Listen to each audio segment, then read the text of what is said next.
do. And I hope that you have come prepared with your questions. As I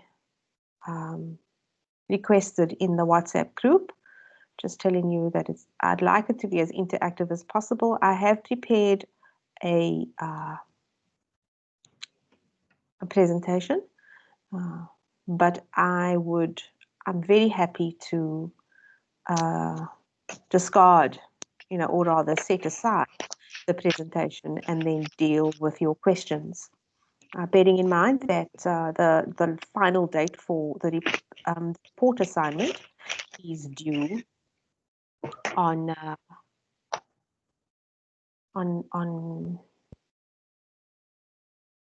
oh, where are my words gone? On Friday coming. So I have reviewed quite a few students' assignments. Unfortunately, if you're new here this evening, the review service offered by the Writing Centre of the Western Cape is not. I've closed the requests for reviews. Tomorrow is a public holiday, it's Heritage Day, and your due date is Friday, and it would just be, I don't think I would do justice, neither would you do justice if you were to be sending me your assignment this late in the day. So, okay, so I see more and more people joining. Welcome everyone. Please add your student number to the form that's been loaded. The link has been loaded in the meeting chat. So, and so I wondered if we shouldn't just start with questions before we get started. Let's just jump right in. So what I'm going to do now is just make sure that you have the best experience as far as connectivity is concerned. I'm going to turn my camera off and I will leave my microphone on. And so if you're wanting to ask a question at this point, please raise your hand or mute your microphone and then go ahead with your question. Sorry, not mute your microphone, my apologies. Unmute your microphone. All right. So the floor is open. Zukiswa, do you want to ask a question?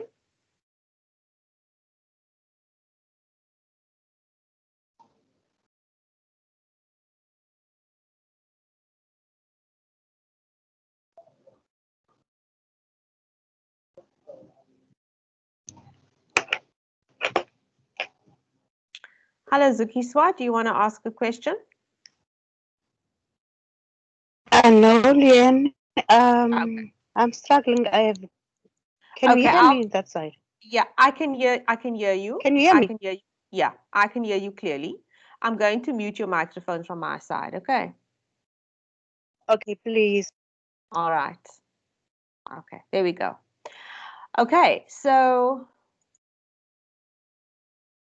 as I said earlier, for the people who have just arrived, please add your student number to the, go and have a look in the meeting chat for the document. Click on that link in the meeting chat and then add your student number.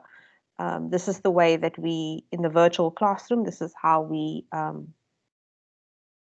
take note of your attendance. All right, so I have invited you to ask your questions either in the form of posting it in the meeting chat or unmuting your microphone and asking your question. If there's no one, can I just have an indication? Is it because, sometimes there is a delay in the questions coming through on the chat just because of connectivity. We don't all have the same connection to the internet, and we don't always have the same signal strength to the internet. So sometimes there's a delay. So I am going to start with my presentation, but in the meantime, as you know, those of you who've been attending the sessions regularly, you'll know that I do check in on the chat as we go through the presentation. So let's just get the usual housekeeping out of the way. And I'm now sharing the presentation with you, and you should all see the presentation slide.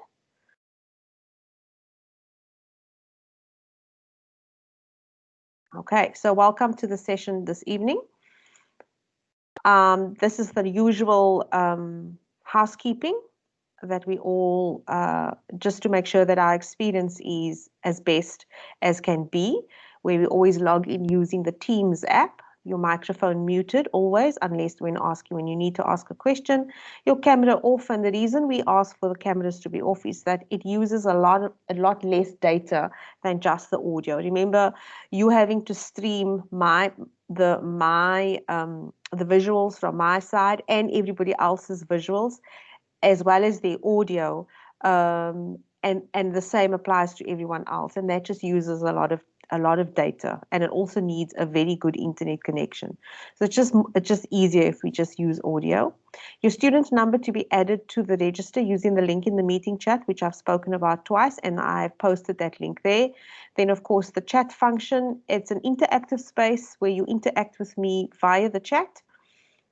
And you ask your questions there, or I will sometimes ask for feedback.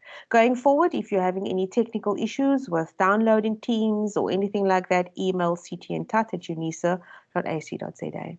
All the sessions are recorded. As I informed you at the beginning, I hit the record button, and we make these recordings available to all the students who may not have been able to, including you who are present, to go and watch it again in case you've missed something or you want to hear something a second time.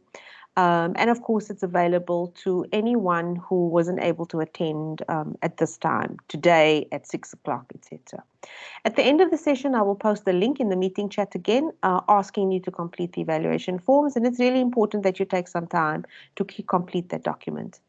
The Writing Center, we offer a read and review service. Quite a few have taken advantage of that service, where you email your assignment drafts to ctntut@unisa.ac.za, and you copy me, and you've been sending it to me in Word format. And of course, I have been beating the 48-hour turnaround time, because I know you're wanting to make progress with your assignment. And what has been nice about this round is that people have been sending me segments or parts of the assignment, and then they send it back to me. So in some cases, I've reviewed some people's drafts. I think there are some people up to 3-4 times. So some students are really making good use of the service. And I would like you, in your interactions with other students, to inform them of the service. Okay, it doesn't only have to be for this module. I know that you may be registered for other modules. You are registered in other disciplines, and so make use of the service. It's not just only about English. It's about how have you written that essay. Some of you have to write essays for your other modules. So are you meeting the requirements in terms of the academic conventions and rules of writing an essay? So we offer that service to all students. So I would encourage you to spread the word about the service that we offer. Then I've created a WhatsApp group, and I'm pleased to see so many of you on the group. I actually think there are more people on the WhatsApp group than who've actually ever attended one of these team sessions. And it's working really well, where I use it to post reminders and links and all that kind of thing.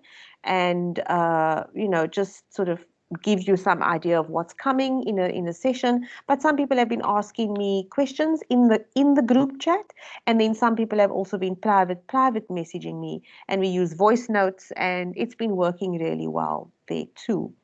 For those of you who are wanting this link, I'll post it later on when I come out of this presentation. Okay, so tonight what we are going to do is, after our check-in, which will be your posting your student number in the register, please. We're going to look at the report assignment, and I'm going to be taking your questions and answers. But there are a couple of things that I would like to cover, and this comes straight out of the drafts that I've reviewed. These are some of the areas that I've picked up that people are really battling with. So I'm wanting to contextualize the investigation for you. And I'm doing this because if you don't have a sense of the context of the scenario, of the background, of where this investigation is occurring, then you're gonna sort of you're running on the wrong track almost. Then linked to that is the title, and then looking at that introductory line after the heading, and then more specifically the action words for procedures, and then together with that, looking at writing in the past tense. Some people are still writing in the present tense, and I doubt it's because people don't know how to. I think I hope what some of you are starting to take away from the level of detail that I go into when I review an assignment, is that I think you are not going back to read your work. You're not present to your writing. You're just writing, and whatever comes out is what comes out, and you're hitting send. You're not reading it carefully. You're not asking yourself, is this the past tense?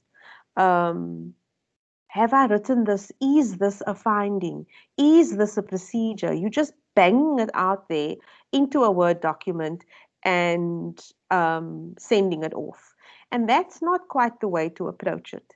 And then I will end off with looking at the next workshop, and then we'll check out. Okay. So let me stop sharing and let me see whether there are any comments or questions in the chat. No, there aren't. And okay, all right. So I want to encourage you to please post your questions. As you know by now, or as I'm hoping that you will know by now, any question I will answer. Okay, there is no such thing as, to quote a cliche, there's no such thing as a stupid question. So it really doesn't matter what your question, your assignment related question may be. Please go ahead and type the question. There's no judgment. I'm not looking at how you spell. I'm not looking at your capitalization. I'm not looking for perfect grammar in the chat. As long as I get the gist of it, I'll be able to answer the question.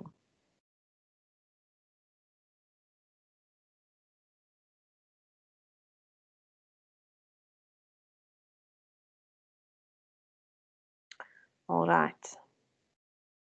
So let's go back to the presentation.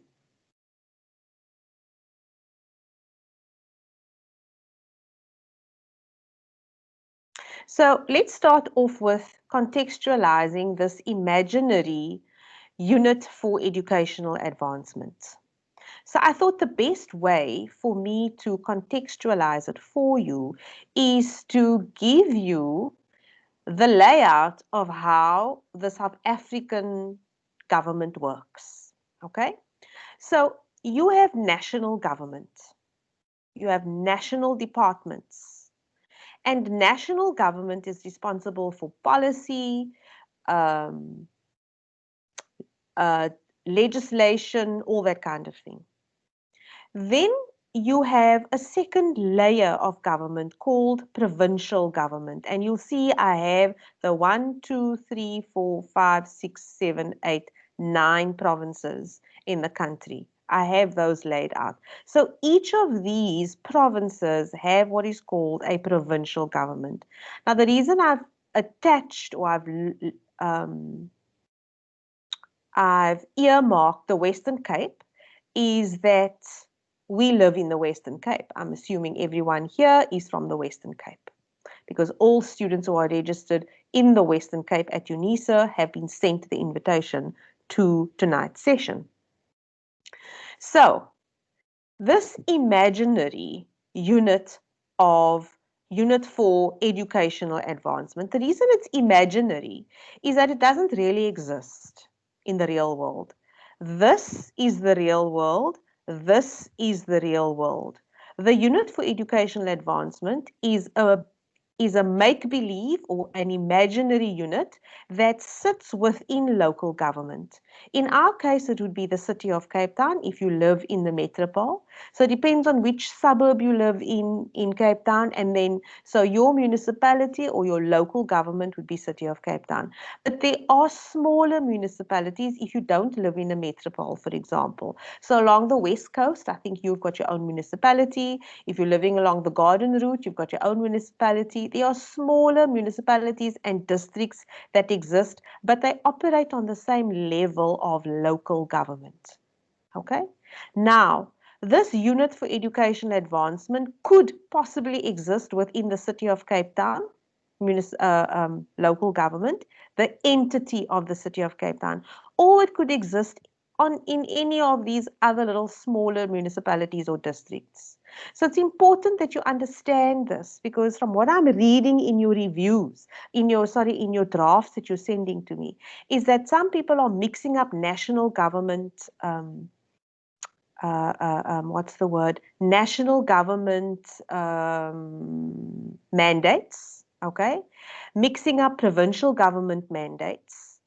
So national government is mandated by the Constitution in South Africa to be responsible for developing and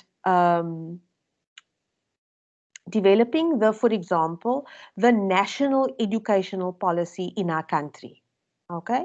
So that is why there are two ministers attached to education.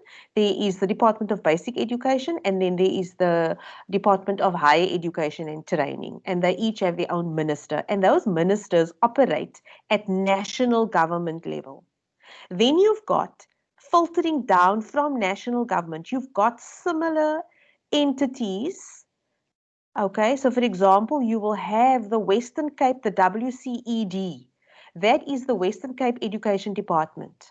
And their job is to implement, put in place, make sure that the curriculum is delivered, that whatever national government says needs to be done, it is done. Their job is service delivery of education within these areas, okay, in the Western Cape. Education is not the mandate of local government. However, education can be offered as a supporting function. So you will have maybe this unit that sits within the local government tier of South African governance. They may offer support to entities like schools, like NGOs who are involved in education. Okay. Now, the reason I'm making such a song and dance of this is that many students are still struggling with the title, the what is being investigated, the where is the investigation taking place. Because what I'm seeing in the draft is when it comes to what is the matter to be investigating, you're getting that right. But the where is still escapes many people. So what I'm going to do now is I'm going to go back to, and for some of you who were struggling with this bit, I have, okay, welcome to the visitor from Gauteng. I have, I'm going to pull up and I'm going to share the background that is provided to you in the tutorial letter. Now, when you read this first sentence, it says, you work for the local government. Now, remember, if you live in the Western Cape, you work for either the city of Cape Town as your local government entity or any one of those districts or municipalities. Okay, so use your imagination. And you work for the local government under this unit called the Unit for Educational Advancement. Now, the reason I am emphasizing this is because many people are writing a title that says a report on an investigation into the blah blah blah blah within the parameters of educational advancement. That is not the name of the place where the investigation is taking place. The name of the place where the investigation is taking place is the Unit for Educational Advancement. The parameters of educational advancement, what that means is within the boundaries of educational advancement. In other words, you can't go and look at something that has nothing, that is not linked to education. The mandate of this unit is education. Okay? So it could be educational advancement. It can be anything that is related to educational advancement. So you're getting the details right, but you're getting the name of the place that has to spend the money, the 20 million, within 6 months. That you're not getting yet because you're busy here within the parameters. This is not the name of a place. Okay, the name of the entity within which the investigation is taking place is this. So, to come back to go back to that little what we call an organogram. Okay. So, just to contextualize it for you, this is where you work. You work for this unit. Okay. You are involved. They don't tell you what your role is, so you've got to create that. You've got to invent it. You work for this imaginary unit. So you have got to imagine, you've got to invent details, which some of you have been very good at, that are believable and relevant to this level of government.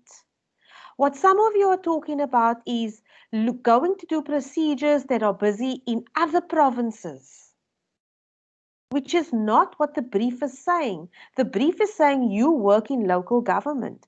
Now, the way you can fix that is if you want to talk about any other province, then imagine that this bit here, and of course it won't be the city of Cape Town, because in the Eastern Cape or the Free State or the Gauteng, they have other municipalities. Okay, they have, so there's Ekurhuleni, there's Nelson Mandela.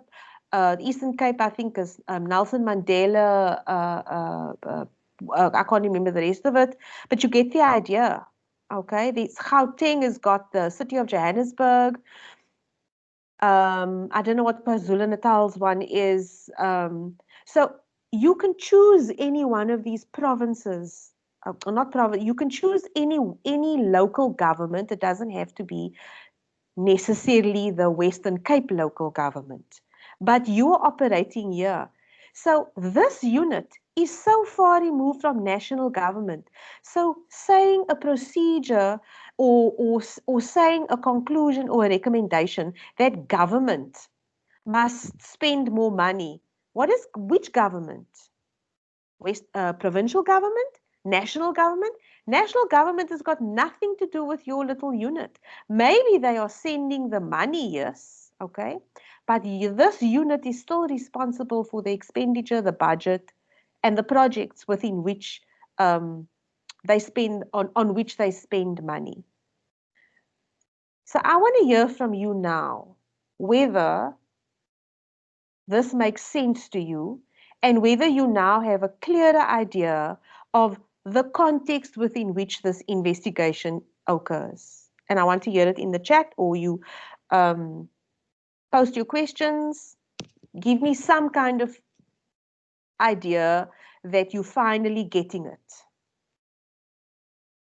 Please. Yes, Koketso, go ahead.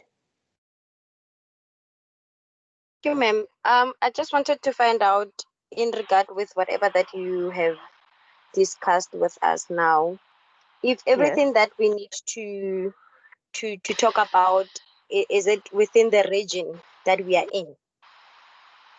Yes. Oh, okay. So if if you're from the Western Cape, then write from the Western Cape. Use names of areas or make up names of areas in the Western Cape. If you want to go with a school, if you can't think of any schools, make up names. You're not, the assignment is not about necessarily your accuracy in terms of names. Okay, the assignment is going to be assessing whether you've understood the background. All right. So, but if you want to write about Gauteng province, or if you want to write about Limpopo, or you want to write about the Northwest or the North Cape, and one of the municipalities in those other provinces, just bear in mind that you operate within the unit for educational advancement. And so you can't, in your content that you're inventing, refer to national government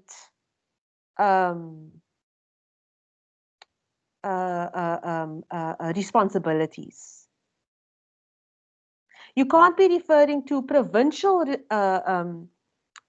government responsibilities. Now, I'm not suggesting by in any way that you must know what these government responsibilities are.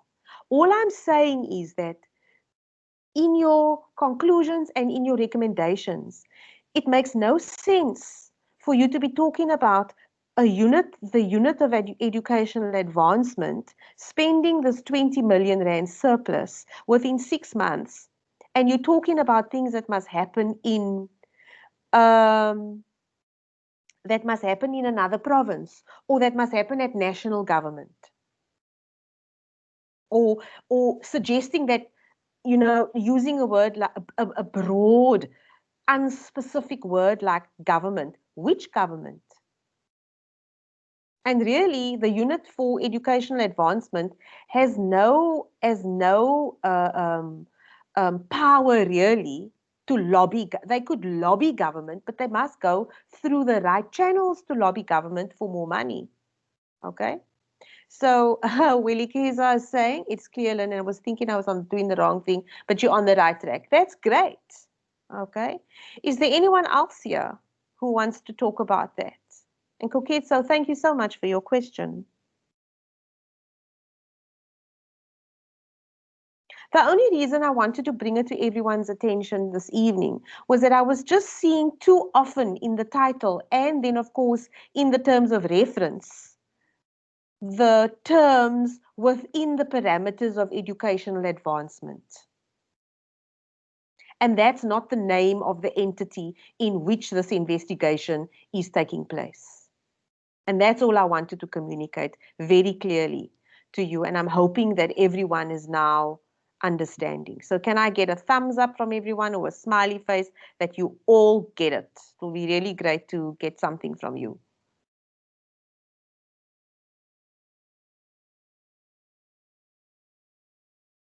Thanks, Nolutandu.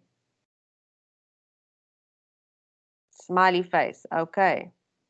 Winking eyes. Thank you.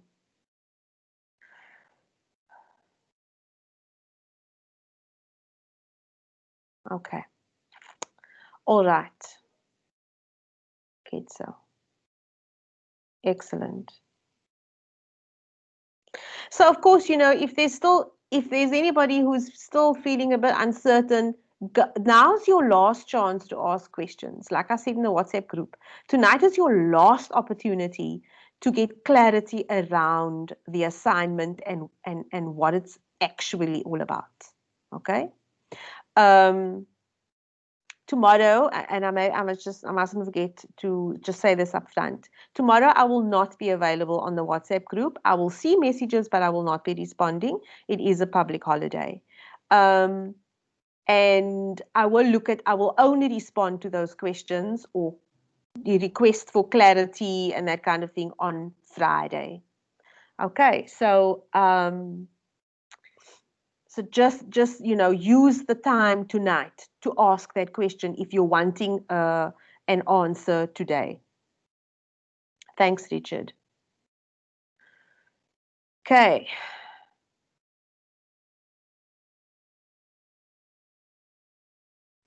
So everyone is clear. Everyone is clear now as to why you can't say in the title, report on an investigation into spending, into ways of spending the 20 million rand surplus at or within the parameters of educational advancement. And that's the end of your title. Okay, because you're going to lose marks there. All right, so just something else that I forgot to explain in just to make sure and just to drive it home some more is the word parameters. Okay, what does the word parameters mean? So look up that selected word, and I don't think you're going to see my browser, so I'm just going to have to share my browser quickly. Okay, so when you in a PDF document and you're looking at on the screen, all you do is, like I did, was you highlight the word, you right click on it, and then you go to look up selected word. Now, if you're looking at the meanings here, the word parameters means limits or boundaries or the guidelines. Okay, the boundaries of within the limits of educational advancement. So clearly, the mandate of the unit of educational advancement is educational advancement. They can't go and do sport development, for example, or they can't go and look at establishing a shelter for the homeless. That's outside of their mandate. They have to look at projects, programs that advance education. Okay. And so you can go to town on education. You can go higher education. You can go basic education. You can look at TVET colleges. There's a host of, there's a lot you can come up with in terms of what you're looking at. So the reason I'm making this clear also is that some of you have just gone straight to what the schools are going to do. Okay? So you can't just write about the school spending the money because the school's not going to be given the money. It's the unit for educational advancement that must spend the money, not the school. Okay, so somewhere in your report, you're going to have to make that clear.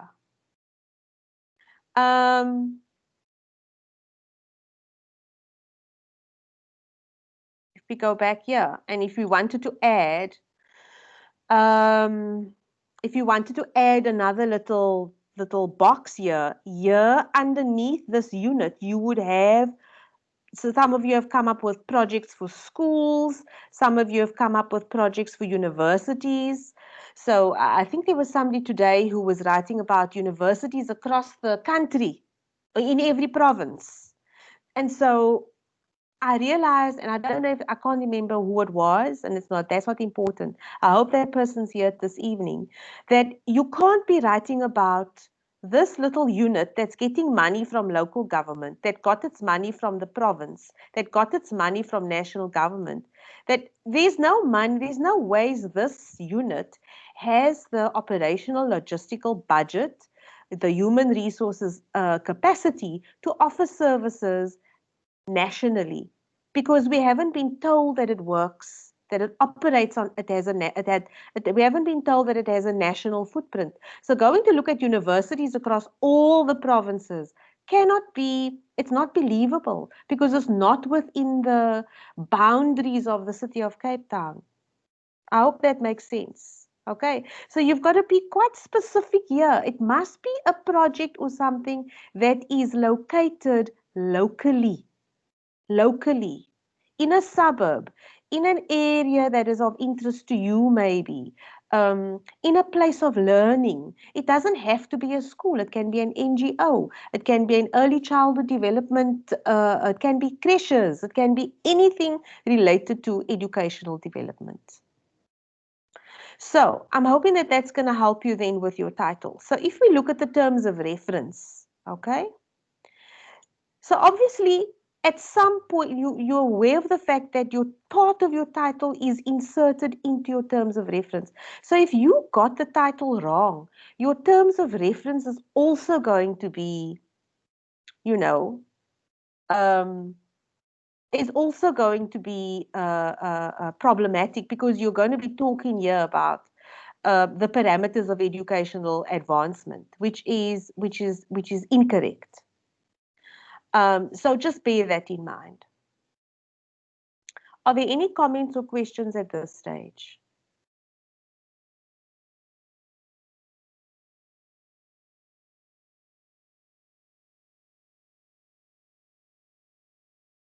For the people who have just arrived, please can you add your name to the register? I have just posted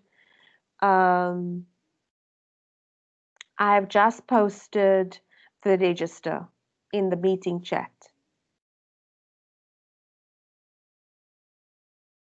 So please add your name to the register, and I'll carry on. I'll keep checking for questions as we go through the presentation.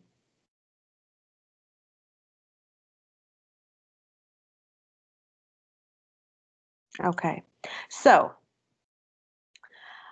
I know that I did say to you, and for those of you who have not yet submitted your assignment, maybe you could do this, is delete this little line here. Now, I did say all along that you can. For those of you who have already submitted your assignment, if you've included this here, don't worry about it, okay? I had a look at the study guide, and I saw the way in which it was used, and I just hope that they don't penalize you for the way in which you have used it. Because, and I'm not going to spend a lot of time on this, because if you haven't yet submitted your assignment, it's easy for you. Just don't use it. Don't use this introductory line after the heading. The procedures followed in order to collect the necessary information were. Okay. Because when we use an introductory part of a sentence in this way, the rule is that when you read this, you must be able to copy and paste this 2.1 and put it next to take away the colon and put it next to the word were, and it must make sense as a complete sentence. Now, unfortunately, that doesn't happen for many of your procedures, your findings, your conclusions, and your recommendations. So if you have not as yet submitted your assignment, you will not be penalized for not using it. Okay. But for the people who have used it, if you want, you can still go and try to resubmit your assignment. Delete this line, okay? And just start immediately with your procedures. Does that make sense?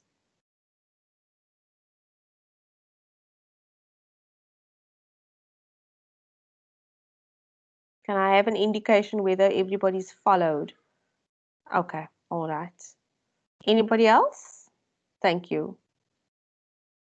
Yeah, okay, all right. It's just easier just to take it out for now. I don't want to spend too much time explaining the rule, because there's a very specific rule, and I don't want to get stuck on that. I'd rather just carry on. And so if you haven't yet submitted your assignment, just delete that introductory part of a sentence. Okay, great. And as I said, you won't be penalized for not using it. Okay. So I also said that I was going to talk today about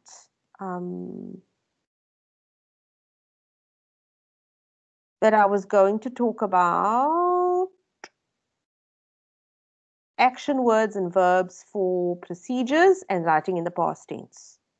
Okay. I've already explained the background, and I've already explained the title and the introductory line after each heading. So I've put this on one slide. So your procedures, remember, this is the procedures is going to be a list of what you did to find information about the various aspects of the problem that you're investigating. The problem you're investigating is how to spend, okay? What can you spend the money on? So you must think about, so the problem is, what can we spend the 20 million rand surplus from the previous financial year within 6 months? Okay, so everything that happens within your procedures must be related to that problem. Okay, so if you're going to have a staff meeting, so if we're looking at action verbs that are appropriate for procedures, meetings are held. Okay, but remember that your procedures, you can't just say a staff meeting was held. What was the point of having the staff meeting? What was the reason for the staff meeting? So a staff meeting was held, and you could use words like, and these are also verbs, to establish whatever, to determine, establish and determine, sometimes they mean the same thing. But you can also use the word like discuss, to discuss. Okay, and some of you have said suggestions. Now, why are we going with that? Because that's an obvious one on page 30. If we go back to, and this is, if we go back to your assignment question, it was included in the brief. There have been suggestions on how this money can be used. So you've already been given some kind of procedure. Okay, so what you can do is name the procedure that you've been given. Okay, so some people have described it as a staff meeting or a discussion being held with staff, okay, on how to use the money. All right, then of course so that's one procedure. So let's go back to what we're actually looking at. We're looking at action words, and we're looking at action words, meaning the verbs, the doing words. Okay, so we hold. A staff meeting was held to establish. If you're going to be doing a site visit or a walkabout, okay, a site visit is conducted. Okay, we don't hold a site visit. And we conduct a site visit to observe stuff. So you need to just fill in the missing information. Where was the site visit or walkabout conducted, and what was observed? You are not going to write, your observation is not going to be the finding. You are just writing about what you did to gather information. That's all you're doing in the procedure. A conference call was held to address, discuss, determine. And who was this conference call held with? 2.4, questionnaires. Now, I'm not saying you must use these. It's not so much about which procedure. I'm wanting to focus on which verbs are used with which procedure. We cannot hold a questionnaire. We cannot conduct a questionnaire. Okay, we can't conduct a questionnaire to observe something. A questionnaire is not the correct procedure to observe something.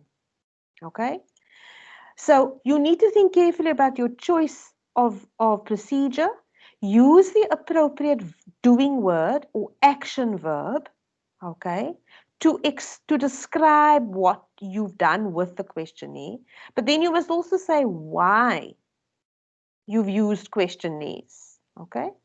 Questionnaires are often used to gather information from large groups of people. So it's more effective to have a staff meeting with a small group of people than to distribute a questionnaire to maybe a staff of, say, 20, or even 5 or 10, who knows, okay? Sometimes you get the information more quickly, so you need to think about the practical things. Even though this is an imaginary situation, everything about what you write about must be believable. It must be able to exist in the real world. So we distribute questionnaires, or if it's a single questionnaire, if you want to say a questionnaire was distributed to high school children or students at the nearby TVET college, and you want to name the TVET college, then that's okay. So the reason I'm pointing out the difference here between the two is you have an option to either go with plural form of questionnaires, okay, or you can say a questionnaire was distributed. But you have to make sure that your verb is then correct, because were is the plural past form. Okay, that must be used. And was is the singular past form. So yeah, I'm getting a bit technical with the grammar, but these are the little things that you must pay attention to. And you'll see it is was, were distributed because it is plural questionnaires. Was distributed because it is singular questionnaire. So why am I emphasizing the was and the were? Because some people are still writing the procedures in the present tense. The procedures must be written in the past tense. Why?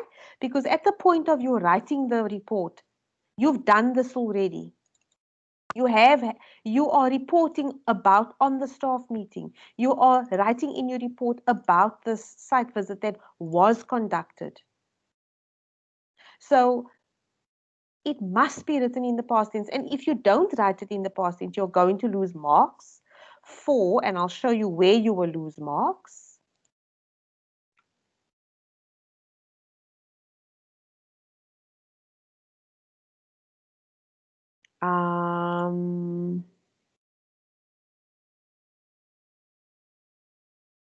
You will lose marks here. Okay, this is where you're going to lose marks. Grammar, okay, not vocabulary, but language accuracy is where you're going to lose marks. Error-free grammar. So knowing your past tense is grammar, that's where you're going to lose marks. Okay. And so it's important that you get it right to write in the past tense. Okay, so you're going to get, this is going to appear in your feedback. T for tense error. Your verb is in the wrong tense. You would have had to write in the past tense. Comments, questions on this before I move on?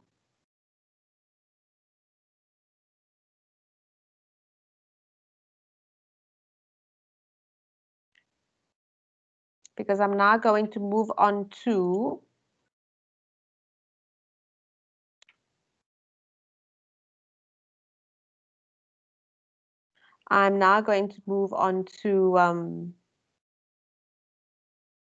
clear for you. Okay, cool. I'm going to move on to the next bit that I want to talk about.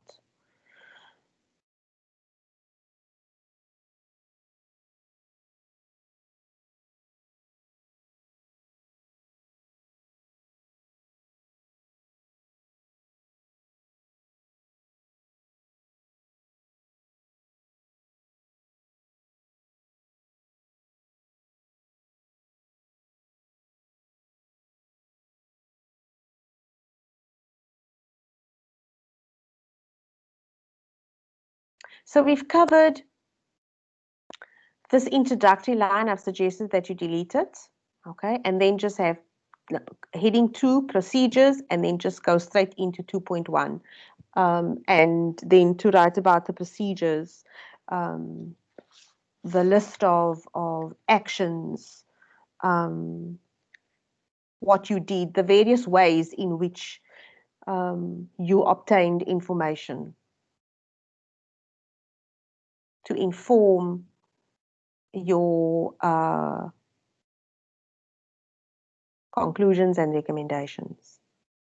So procedures are all about what actions were taken, why the actions were taken, write in the past tense, write in the passive voice.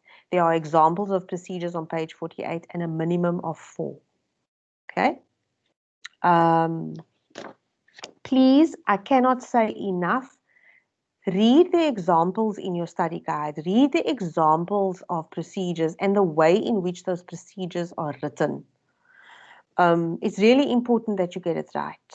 And I've given all of you really detailed feedback on your procedures if you needed guidance on your procedures. Okay, so your findings. Your findings are directly related to your procedures. Your numbering of your findings must align with your procedures. Again, you write in the past tense. Here in your findings is where you have to be very specific. So no vague references to, this is where you give the details. This is where you write the objective facts. Avoid emotive language like descriptive words. So, for example, I just off the top of this one the one that stood out for me. I think I can't remember when I reviewed this was.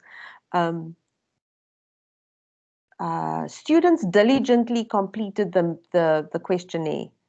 The word diligently tells you how they completed the questionnaire. It is of absolutely no relevance to your report.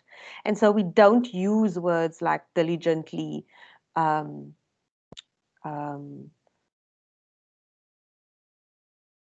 it's okay for you to write about how staff members expressed frustration and concern. That's fine. You can write about it.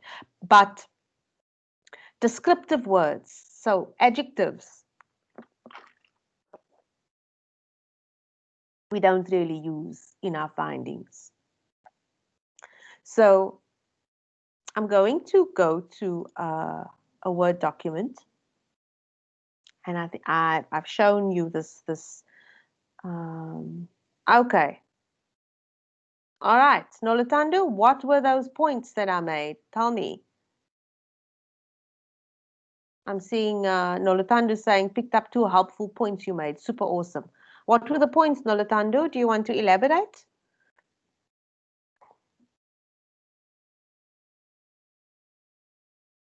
If you're in a noisy place, then you can just maybe just type it in the, if you don't want to unmute your microphone, then you can just put it in the meeting chat. Okay.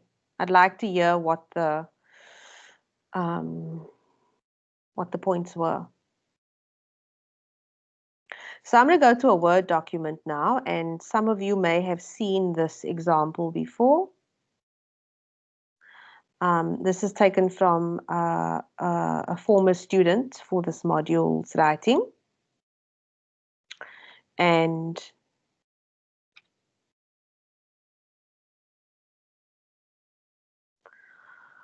okay, so now I'm going to show a couple of things here, and this is going to be useful for the people who are sitting with reviewed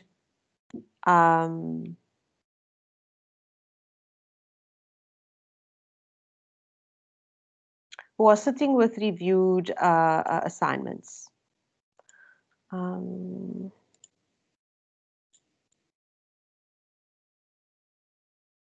Okay, there we go. So you'll see that in this, for this student, what I suggested in my comments, I said, I suggested the title be in capital letters. Now imagine that this was you receiving this from me. The way you do it is you go to the review tab in Word. You click. So there's 2 ways to see the comment. You hover your mouse over the section that I've highlighted, and you'll see that same comment that you see here on the right-hand side, you will see when you hover your mouse over the section, and there you'll see that little yellow box pop up with exactly the same thing that is said on the side here. Okay, so now imagine you receive this suggestion. So what you're going to do is you're going to highlight it, and you are going to change it to capital letters. Okay, and then you're going to go back to review, and at the top here you're going to see ticks, accept, and move to next. So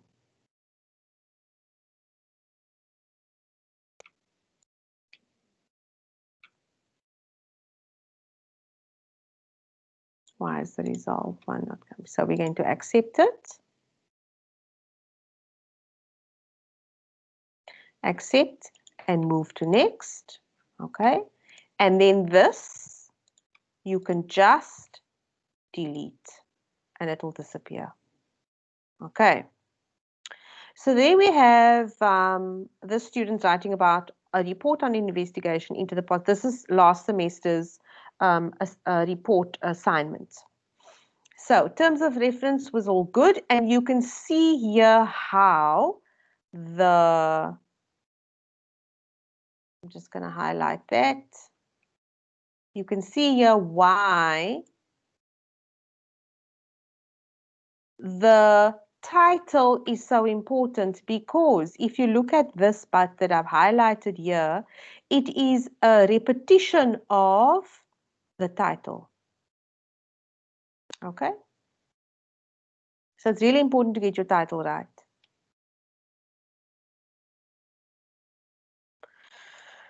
Okay. So I'm just going to make that yellow so that you can see that that's like almost the same thing there. So let's have a look at the procedures here. So you'll see here the student was saying, so if you wanted to delete, all you're doing is you're going to highlight it and you're going to hit delete. Okay?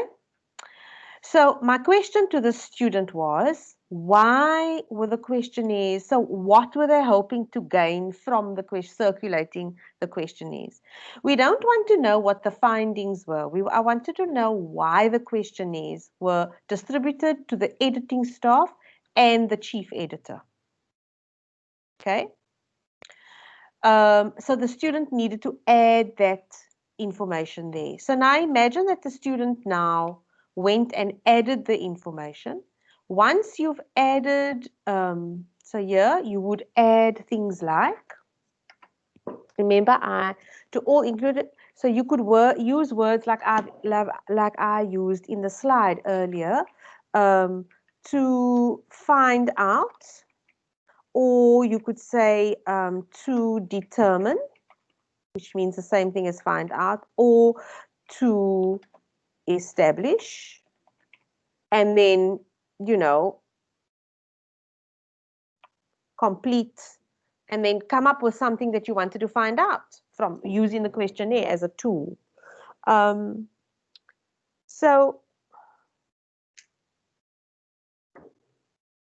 So once you've done this, to go back for this, for the people who were still going to have to go back to the document that I reviewed.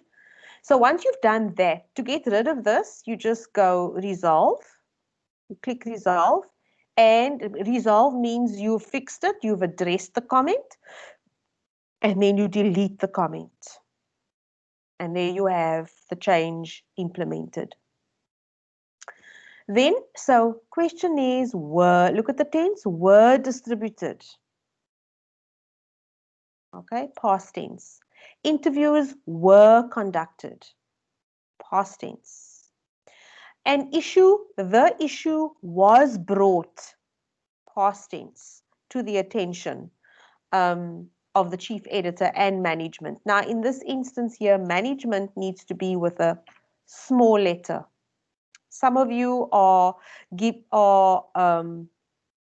using capitalization where you're not supposed to use capitalization, and not using capitalization when you're supposed to use capitalization. So for example, if it's the name of a school, that it must all start with a capital letter because it's the name of a place. It's the name of a school. Think about the rules you learned at school. Names of places must get a capital letter. The name of a school gets a capital letter. But when you're saying the principal of the school, then that word principal doesn't get a capital letter. Okay?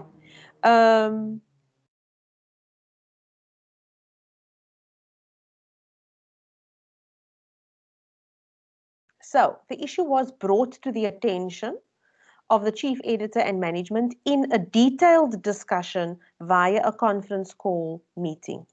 Okay? This is a typo. The manuscripts received from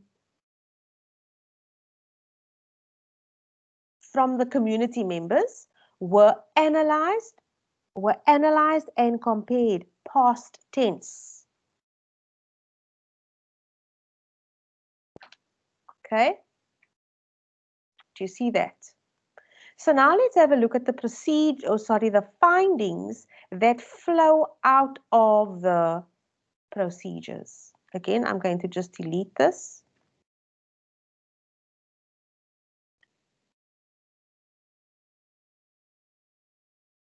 Okay, so the first procedure was questionnaires were distributed, and it was distributed to those people, and so this person didn't say what the questionnaire was going to find, what they wanted to find out. But so if we look at the finding that comes out of the procedure of distributing questionnaires to the staff is that, now this is, remember, this is where you're talking about facts and specific information and details, okay? So the completed questionnaires confirmed that percentage, and so this should actually be editing, not editors. 80% of the editing staff spoke English only. The remaining 20% spoke foreign languages in addition to English, but not the local indigenous languages. Okay. So if we were to take this finding and roll it back to the questionnaire that it matches to, what do you think the questionnaire was wanting to find out or establish? If we look at this here, what I've highlighted here in pink, okay? If we look at this finding, my question to you is, what do you think could have been typed in this procedure to complete it? So questionnaires were distributed to find out or to determine or to establish. What could you add to that procedure to complete it? Post it in the chat, please.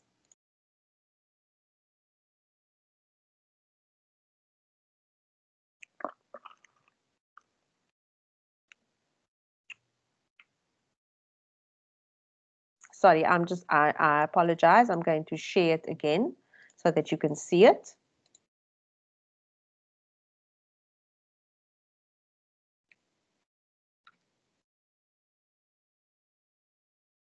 And I've just made it a little bit bigger so that you can see it more clearly on your side.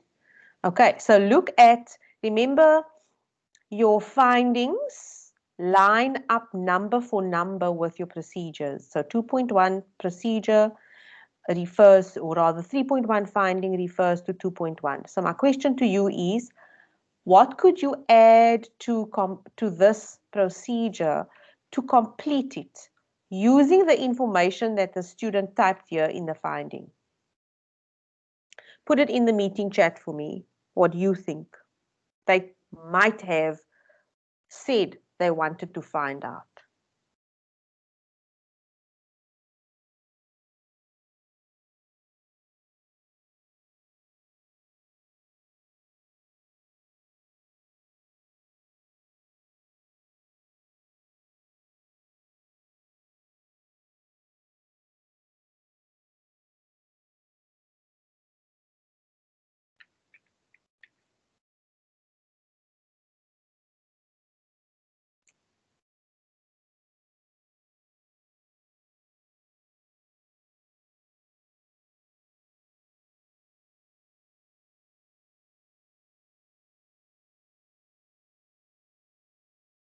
Anyone?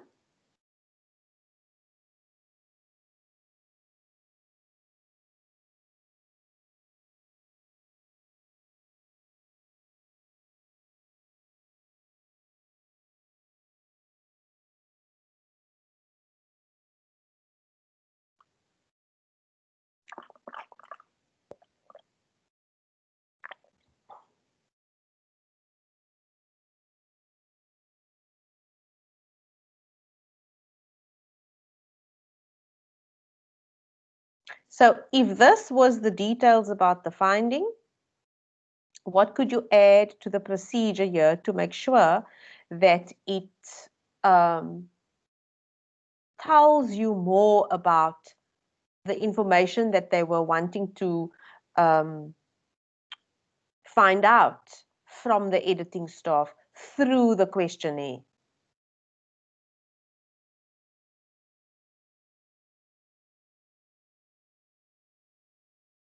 To establish the percentage. Okay, Nolutando. Okay, hold on. Let's see. Okay, let's see. So, someone called unknown user is saying languages spoken by editing staff. Yes, absolutely. Yes. Okay, but I think languages would be better because in a questionnaire, you would ask a question, for example, which languages do you speak? You know, or what is your home language? Which other languages do you speak? Languages used or languages spoken to determine how many speak the English language or spoke the English language, the percentage.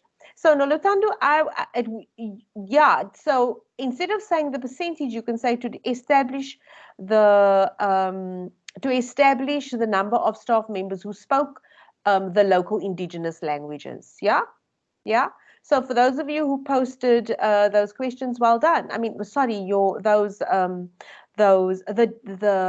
completed procedure, well done, well done. You're right, you're spot on. So I'm wanting you to understand why I'm doing this with you is because I want you to understand how your finding must talk back to your procedure, and your procedure must talk to your finding. There must be that link. There must be that connection. So you can't just say, I did this. You must say why you did it, what you were hoping, why it was being done. So if we look at number 2, let's see if number 2, 2.2, and let's use a different color. Let's go with, very bright colors tonight, but okay, that's okay. So 3.2 says, now again, I'm just going to make the font a little bit, not the font size smaller, but the screen size a little bit smaller. So my comment here to the student was, delete this section here. It is repetitive. Okay. So again, here's a hint for those of you still busy. You don't have to repeat the procedure. Okay. Because this is why your numbering must line up. So your numbering of your finding must line up with your numbering of your procedures. So if you were to delete that,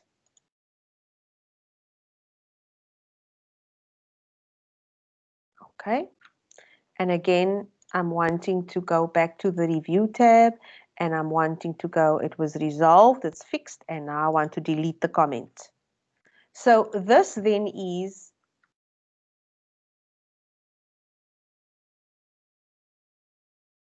(2.2), 3.2. So this is the finding from the interviews that were conducted. Okay.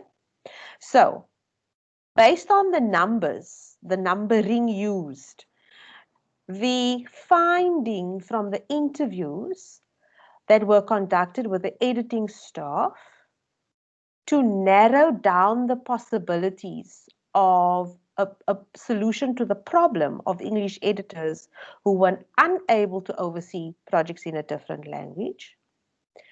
It was found that when applying for an editor's job, the English language was the main language requirement for the position. Do you see how this finding ties back directly to the interviews?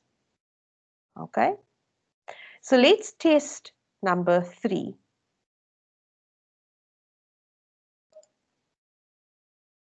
The issue was brought, so this number 3 is the conference call meeting that was held for the chief editor and management, where they had a detailed discussion. So the issue of the possibility of publishing books in the local indigenous languages, that's the issue that they discussed in their conference call meeting. So what came out of that meeting, that discussion in the meeting they held? Again,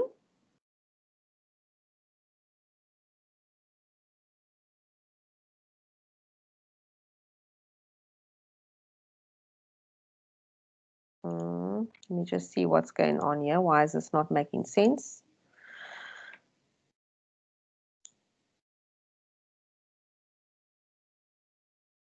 So again, this year can be deleted. All right. So we can delete that. So I made a note here that the student had to write in the past tense, and I had the student must have said the main concern is that. Okay.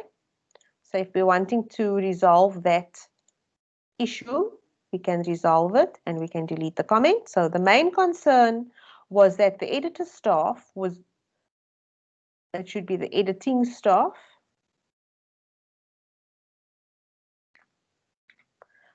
was not equipped to oversee projects for books in the local indigenous languages. Okay. And I suppose you could go were, because we're using staff in the plural form here. The editing staff were not equipped to oversee projects for books in the local indigenous languages. This is the outcome of that meeting that was held. Now, many of you are getting this right, but what I'm not so much worried about you're getting the numbering right. What must come out very clearly is that the finding must be directly, you are reporting on what was found. Okay, what was the outcome of the procedure that you used to gather information in order to inform your report. So in number 4 here, we're talking about manuscripts that had been sent in by the community, okay, and how these manuscripts were then analyzed and compared. And they were analyzed and compared looking at a specific period of time. So it says documented records, and again here the records showed, okay, past tense. Documented records show, that was incorrect there, so it should be showed past tense, and I'm wanting to resolve the error and delete the comment. Documented records. Now, do you see how the student is summarizing the manuscripts received from the community members? Okay, so this documented records refers to all to this here. It's just the words documented records is just summarizing the section. Okay. So records or 4 pages of 4 ages is the name of the unit or name of the organization in which the investigation is taking place. And again, you can use this because you're telling the reader, and this helps you remain aware of the place where the investigation is happening. And it is in this section that many of you are sort of getting lost. If I were to go back to the to that organogram I showed you of national, provincial, and local. Okay, some of you are busy at provincial level, and province, and some of you are busy at national level, and those tiers of government, their mandate uh, doesn't extend to the unit of educational advancement, which is the entity in which the investigation into ways of spending the 20 million rand surplus within 6 months, that investigation is being conducted. Now, note, people, I keep saying the investigation or into ways in which to spend the 20 million rand within 6 months. I keep saying that because some of you are not bringing that bit, the amount of money that must be spent and the time frame within which the money must be spent. You're not bringing that into your report. Okay? You're just saying what must be done with the money, but you're not saying within the time, you're not referring to the time frames. Now, why am I emphasizing this?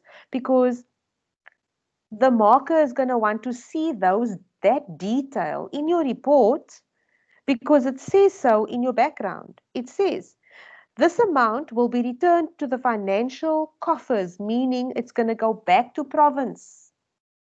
Remember, local government gets its money from provincial government.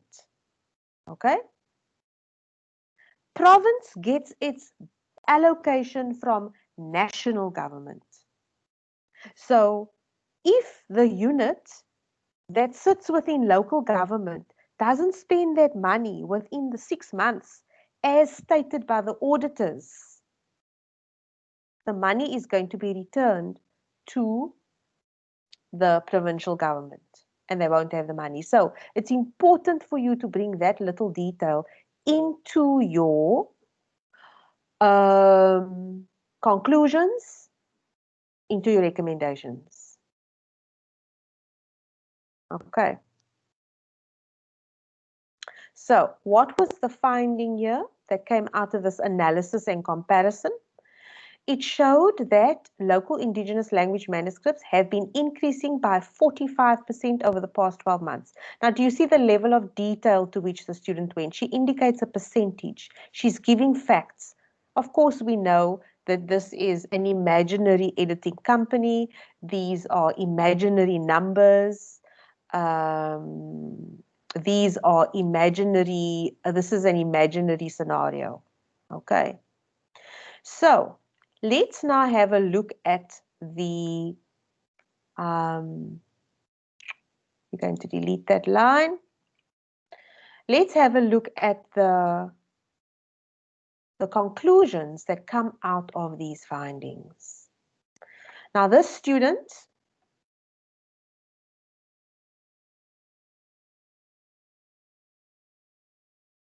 and for those of you who attended Dr. Shandu, who is one of the lead lecturers for this module, in her presentation, she would have explained that your conclusions do not have to line up number for number with your findings. Okay, so if we look at, bearing in mind that your conclusions are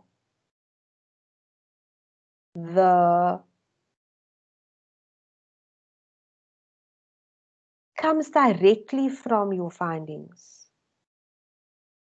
So you look at your finding and you say, okay, so what does this tell me about the problem I'm investigating? What can I then assume about the situation? Where, if we look at this one here, if anybody comes to work at this company, when we interview them, when they apply for a job, the only language we're wanting them to speak is English. So what problem does that cause? What conclusion can I come to based on that information?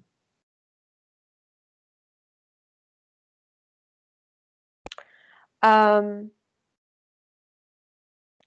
if you look at this first one here, it says, Pages for Ages editing staff is made up mostly of English-speaking personnel rather than having a staff that is bilingual or multilingual, including indigenous languages. Okay? So while it's referring to it is referring to 3.1 finding, but it is what we call interpreting it. It is telling us what this means. If 80% only speak English, then it means that the majority of the staff is English speaking. That's an interpretation of this finding here. Okay? And this then is also a conclusion we can come to, that they, instead of having a staff that is bilingual or multilingual, including indigenous languages, they only have this English, 80, most of the staff is, mostly English speaking personnel at the company Pages for Ages. So what came out of this one here? So if you look at 3.2 and 3.3, you'll see how the student has combined it into 4.2, because this, I think, had to be numbered 4.3. Okay, so just imagine that that is 4.3. Okay. So if you look at 3.2 and 3.3,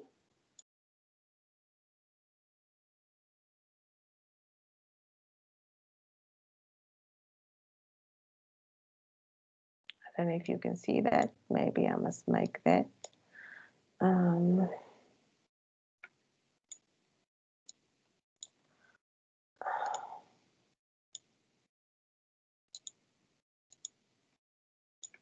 Okay, it should be better now for you to see that clearly. So if you look at 3.2 and 3.3, you'll see that 4.2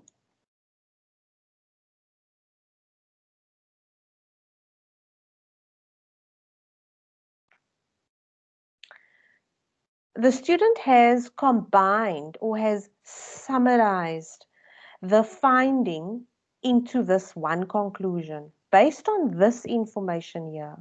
Okay, the application, when you're applying for the job, the main language requirement for the position was English, the language of English. And then management and the chief editor, they were worried that the staff, or their main concern was that the staff, they were not equipped to oversee projects for books in the local indigenous languages. So look at how the student combines this and comes to the conclusion that the company lacked equipped editing staff due to inadequate management control. Now, this is a summary here of all of this. Okay, the student is making meaning of what was found. The student is interpreting what was found. And this is what you have to do in your conclusion. Some of you are still repeating your findings, and you're going to lose marks when you do that. So always in your conclusions, read it very carefully and ask yourself, am I just saying the same thing as I said in the findings? Then finally, you'll see here 3.4. Okay, and I'll keep the color the same here because it ties up. 3.4 talks about the community, right? Or goes back here to the documents that were sent by the community. So in the finding, the student doesn't refer to the community, but we know based on the procedure that the manuscripts came from the community members. So based on that information in the finding 3.4, it is concluded the student interprets the information here, okay, to mean that the community would really like local language books published, okay, because the number of manuscripts had greatly increased over the past 12 months. So they might have just added the over the past months here. But the student doesn't repeat the 45%. The student says, look how the student explains and makes meaning of that percentage and that time frame and the fact that more local indigenous language manuscripts were arriving at the publisher. So it meant that the community members, there was a demand for having these books published in local languages because the number of manuscripts had increased. So before we go to the conclusions, let me stop sharing and let me just check in with you on the chat here. Okay. Leanne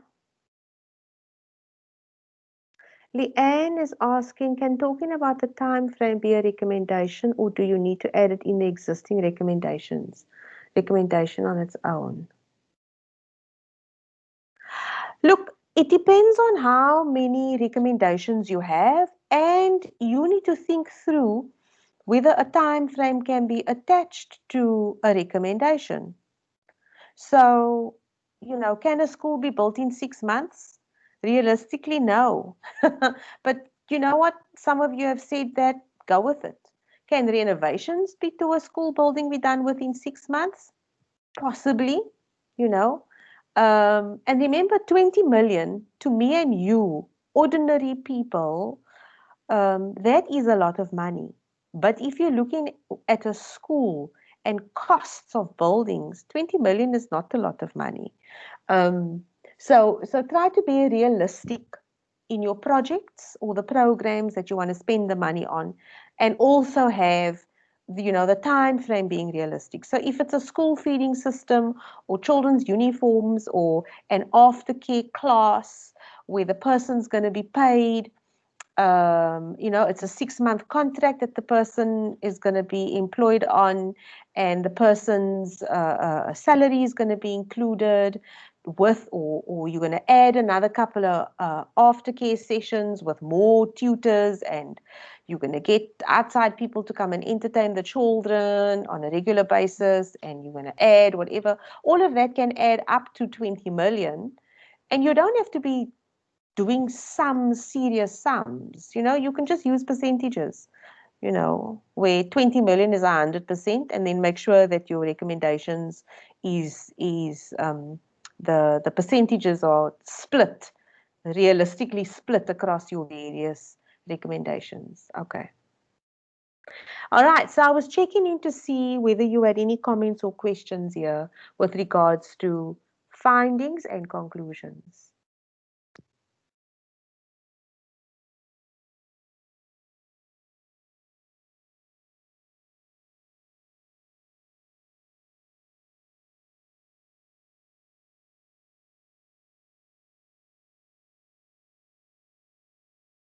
So you put your staff suggestions in your findings. Yes, you can list it in point form underneath if it's whatever number finding it is. Or you can go, if you really want to, you can go, so if it's your findings heading is, is heading 3. So if 3.1 is your suggestions, then you can go 3.11. 3.12, 3.13, however many suggestions they've made, just to keep it, clean and to keep it logical and structured.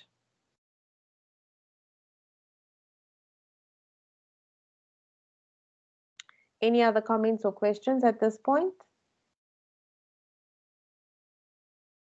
Remember, I did say to you that you had to come to the session with questions. Okay, so I'm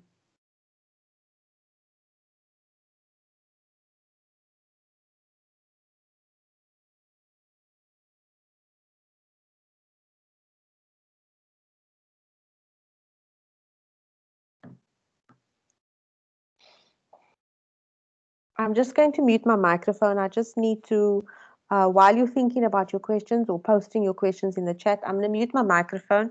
I just need to put the lights on in the room that I'm in because it's gone dark, the sun's set, and I also need to just take a sip of water because I've been talking for so long. So I'll be back in 1 minute. All right. In the meantime, you think of your questions and go ahead and post them in the meeting chat, please. For the people who have just arrived, I see there are some people who have just arrived this evening. Welcome to the session. Please, will you add your student number in the register? I have just posted the link to the register in the chat. I'll be back in a minute.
Okay, so there's a question.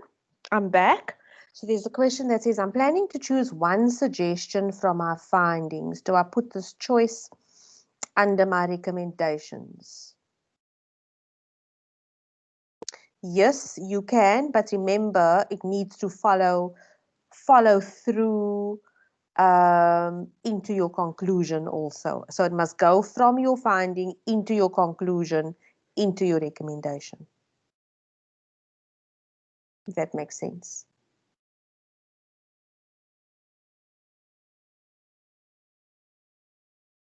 Okay, so can I get some feedback? Are you finding this discussion on this actual example of a real report that was completed? Are you finding it useful? Are the that section conclusions and recommendations and findings is starting to gel for you? Is it coming together? Can you please let me know in the chat? Just a thumbs up or some indication that yeah, that this is helpful.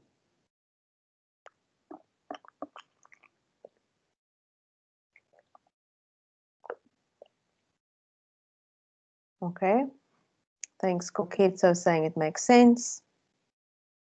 Anyone else? Okay. All right. Yeah. All right. Okay. Great.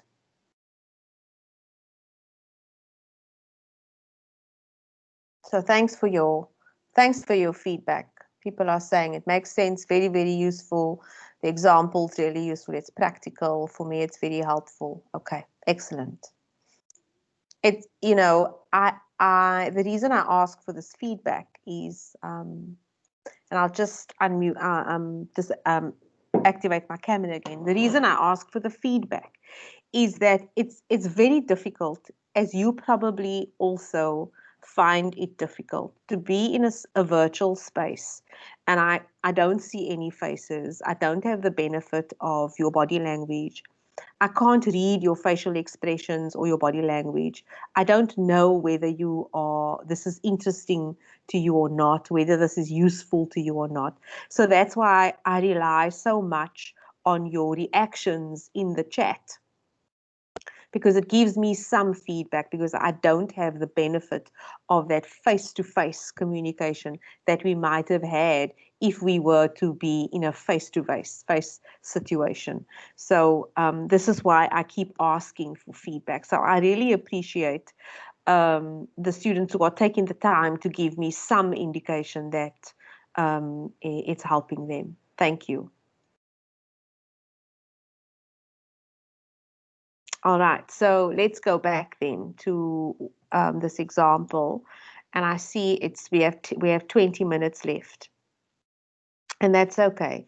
So let's have a look then at the recommendations. Okay, so what I'm going to do now is I'm actually just going to move the conclusions down just for the purposes of this exercise. I'm going to move it down onto the same page as the recommendations so that you can see them up against each other. Okay, not up against each other, but sort of in relation to each other. Okay, so again, we're going to get rid of this line here. And let's move across here. Let me just make it a little smaller. Okay. So I kept this. So if I look at this first recommendation, the student says the necessary steps the necessary steps need to be made in order to solve the issue. The company should consider on a big scale that management should assess the employees' language skills before granting them the job. So my comment there was, the purpose of your report is to recommend what the steps are. So saying something like this, the necessary steps need to be made in order to solve the issue, is meaningless in relation to the purpose of your report, because your report is supposed to, in the recommendations, say what the steps are in order to solve the issue. So writing a sentence like that is almost, the word is what we call superfluous. It serves no purpose. Okay? It is obvious that that must be done. So that sentence then would need to be just deleted completely. So I'm going to resolve it, delete the comment, and then I'm going to then delete this sentence. Okay, but then I made another comment where the student then, so now if we look at these recommendations, and there are the conclusions. Okay. The recommendations are the company should consider on a big scale. Now, again, the words like on a big scale, again, are really, they add absolutely no value. So the company should consider that management should assess the employees' language skills before granting them the job. Okay.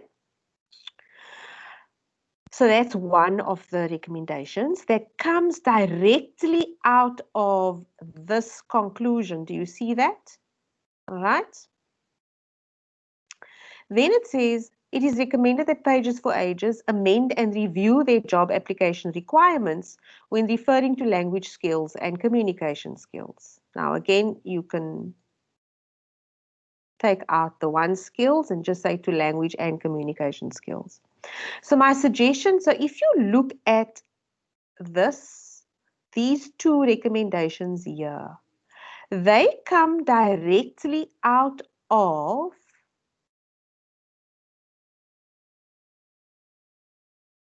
this 4.2, okay?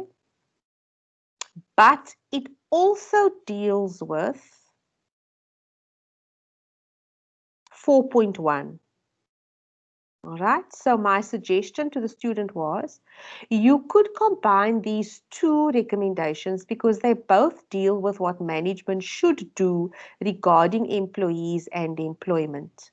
So all the student had to do there was to combine this, okay, is to, I suppose you could leave it as a standalone, but if you look at the details of this year, you could make it one. And then all you would do is delete the number, put the word it, and put this whole sentence over here. Okay, and then it would be one recommendation. All right.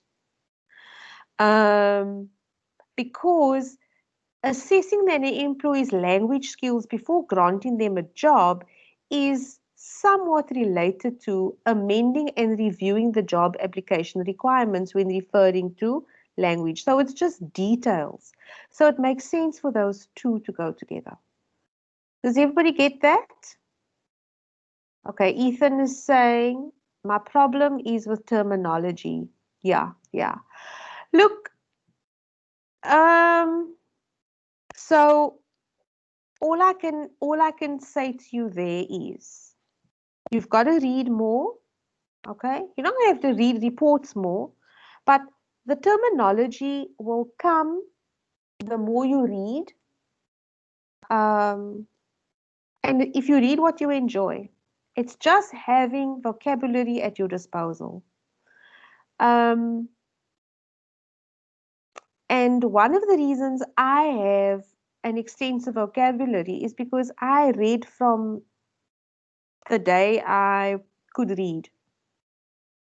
My mother gave me a dictionary, I think when I might have been 5, and I asked her what the meaning of it. We don't like children go, Mommy, what does this word mean? And she didn't tell me. She said, here is a dictionary.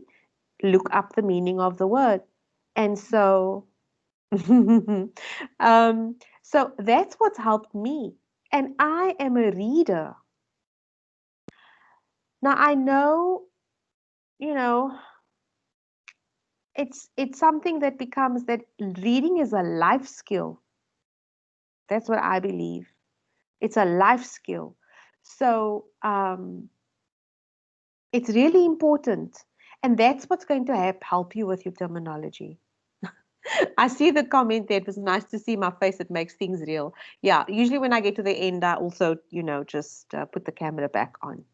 So yeah, so let's just finish off here because I see that we've got, the time is going so fast, and I don't know if you might still have some questions. So I was asking if that made sense, combining certain, in this case, why it needed to be combined.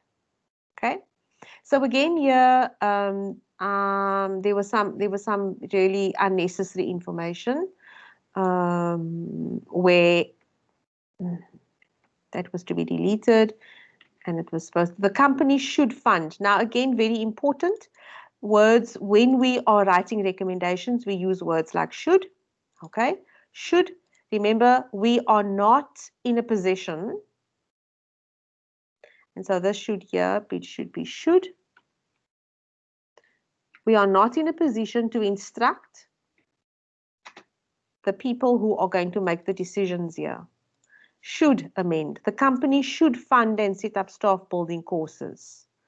So the company should fund and set up staff building courses along with exercises to train and educate those staff members who would like to learn the indigenous languages in order to oversee. So this recommendation comes out of the fact that The conclusion that the staff is lacking in language ability, okay, and speaking, being multi-language people, bilingual, multilingual meaning more than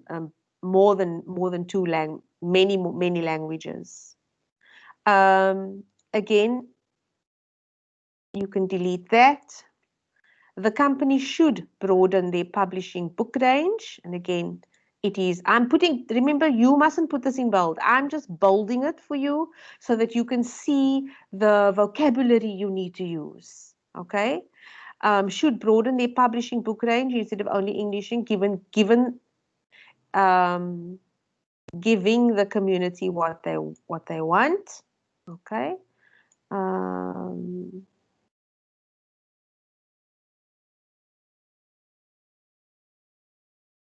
Okay, so what did I say here?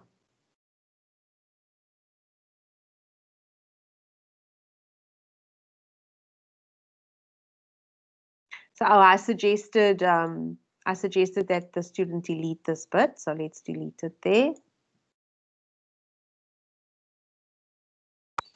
So then we went on to this section here. The company should consider, again, recommending, using the word should, suggesting, okay, opening different branches for pages in different cities for various language published books, including the indigenous languages. Now, here, this was a great recommendation, but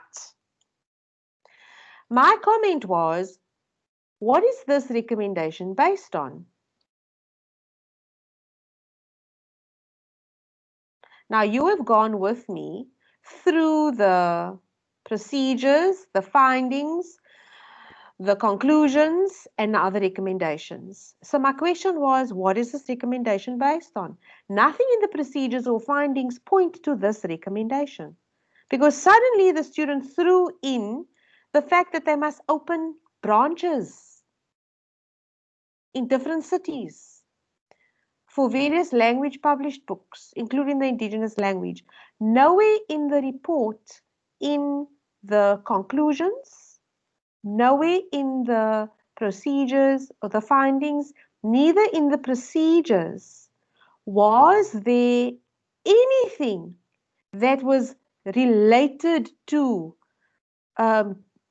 different cities, branches, different branches being required in different parts of the country in order to publish these books in different languages. And so I asked the question, but it's of why you, it sounded like the student just needed to put more words in there, and so just wrote that, and it was not relevant to anything that came before. And so therefore, I then suggested to the student delete it, because it's really of adds no, it's going to, I didn't say it in my comments, but what happens here is what you detract from the content and from the logical flow of your report that you've written. So that then would have to be deleted. Okay.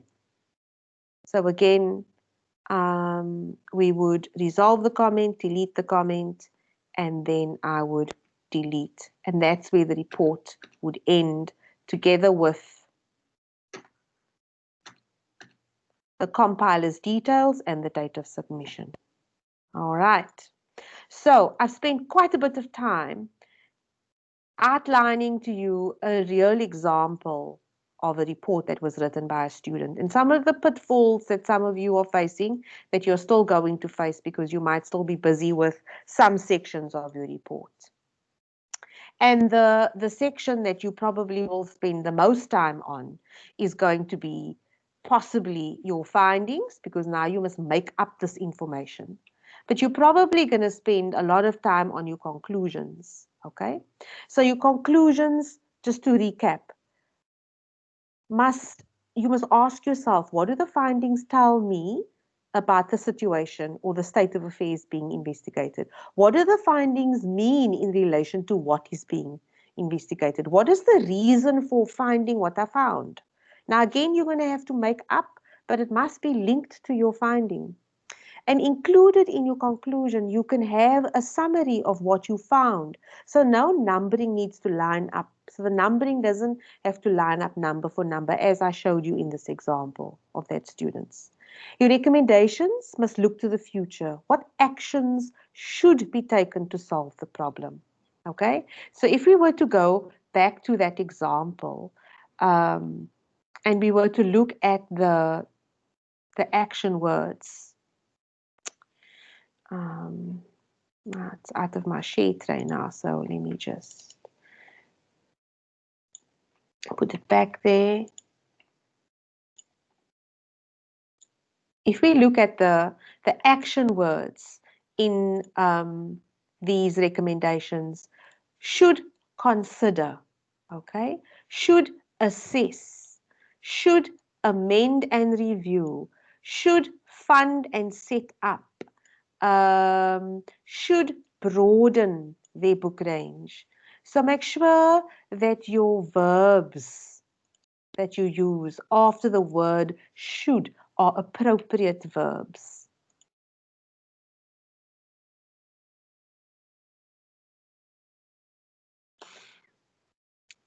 Okay, we have 6 minutes left, so let me just finish this quickly.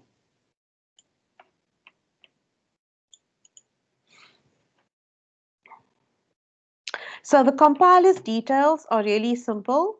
I'm not going to spend a lot of time on this, okay? It needs your signature, and some of you are doing things, really nice things like using a fancy font to indicate a signature. That's all good. Then you need to say whether you're Mr. or Ms. or Mr. with your initials and your surname, your designation, and then the date, which is usually a day or two before the due date that you've used in the terms of reference. So when you approach this assignment, read the background carefully to give you context and relevant information for the content. And I think I've demonstrated tonight the importance of understanding that background really, really well. Invent content, names, designations, dates, details relevant to the context. Adhere to the format using the correct headings. You've been given the headings in your tutorial letter, in the instructions on page 31. Your report must be organized, and it's not a difficult document to organize because it comes with those headings and that numbering, and the numbering is given to you on page 31. Write only what is necessary. It must be complete. It must be appropriate in style and tone, and you must write as accurately as possible. Finally, it's a structured document. You know, if you're still stuck with examples of how to phrase something, use the examples in the study guide and the workbook to inspire you, to give you some kind of support. Don't go and copy and paste something from something on the internet, because the markers will know. Read the background carefully. Use the information in the background to invent believable procedures that are relevant and suitable for the scenario. Use your creativity, your logic, your common sense for findings, the conclusions, and the recommendations. So we've come to the end then of talking about the report. So I'm just going to end off with telling you about the next workshop, which, can you believe it, is going to be preparing for the exam. But what I'm planning on doing is talking about just looking back on your assignments in preparation for the exam. Okay, so what are some of the lessons that you need to take on board? What are some of the learning that you need to take on board in preparation? I encourage you to join the WhatsApp group, because that's where I will post a reminder for the session. And I'll also post today I posted the Teams link also for today's session. So we've come to the end of the session, and I would like to encourage you to complete the evaluation form. I'm going to post the link in the meeting chat together with the link to the WhatsApp group. And so on that note, we've come to the end, and I wish you all a lovely day tomorrow. I know some of you are going to be furiously writing your report, because some of you may have the day off and others may have taken the day off. So here's the link for the WhatsApp chat. Thank you very much. It's in that's the link for the WhatsApp chat, the WhatsApp group. And here comes the link for the feedback. And I really would appreciate your just putting some feedback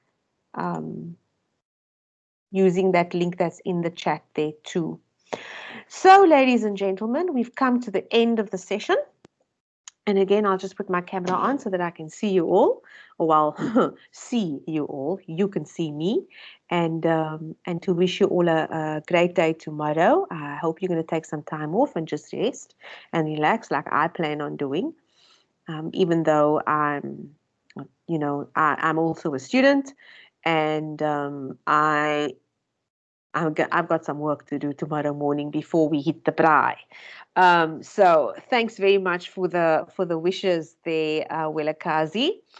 And what I'd like us to end off with, we have 1 minute left. Just very quickly in the meeting chat, I want you to type maybe just one word that you're going to take that tells me what you've taken away from tonight's session on business writing, and more specifically the report assignment. What has been the aha moment for you? And I'd really like to hear from as many people as possible. So the question is, what are you taking away from tonight? Somebody saying the wording. Okay, all right, that's great. Anybody else? What are you taking away from tonight's session?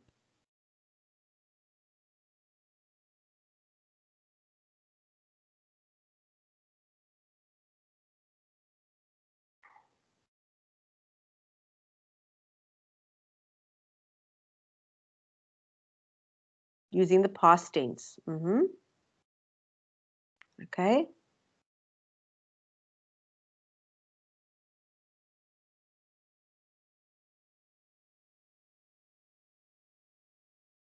Linking the report, avoiding emotive language. Yeah. So by linking the report, Koketso, what you're probably meaning is how the different sections need to link into each other. I'm assuming that's what you mean. Yeah. Okay. All right. Any last comments before we say good night?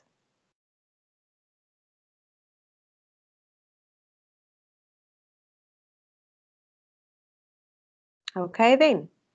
It's 8 o'clock, ladies and gentlemen. I have a hungry belly. I haven't had supper. Ironing out the final details. I may have left out before. Yeah. Okay, Leanne, I hear you. Yeah. Okay, great. So on that note, I leave you to iron out the final details. Yeah. No use of adjectives in the findings. Okay. Unless the use of adjectives are appropriate. So if you're wanting to describe the state of a building, you can say, the derelict building to describe the fact that it was really in bad shape. That's okay. All right. But when it's used to refer to the way in which someone answered a question or completed the study, then that's not appropriate.